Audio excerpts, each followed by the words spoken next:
from being recruited and having a job offer with the company to joining the company is like transitioning from romance to marriage.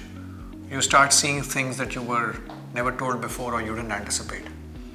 And the reason it's hard for leaders is that, number one, people in the organization that you're joining often are very busy. Even if they have the best intent to integrate you, they're often busy with their daily lives. So they often don't have the mind space to be thoughtful about your transition. And number two, the search consultant often has the context but has limited bandwidth.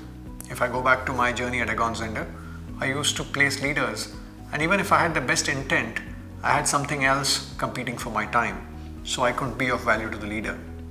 And in these situations, the leaders are actually looking for a sounding board to really clarify their thinking around the transition plan as they go into a new context.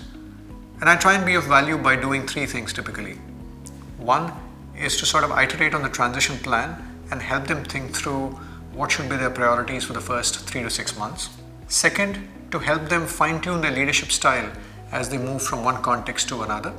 And three, the Play to Potential podcast that I create and curate often gives me a great opportunity to understand how transitions play out in different contexts.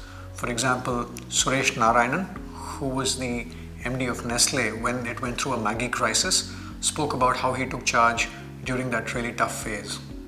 Ravi Venkatesan, who transitioned from leading Cummins in India to leading Microsoft in India, spoke about how he transitioned across industries.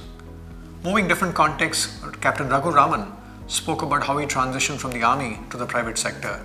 Moving even further, Dr. Ramachandra Guha spoke about how Gandhiji transitioned from South Africa to India to take charge of the freedom movement here.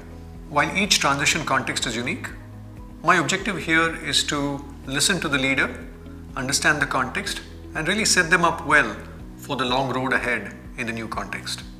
Thank you.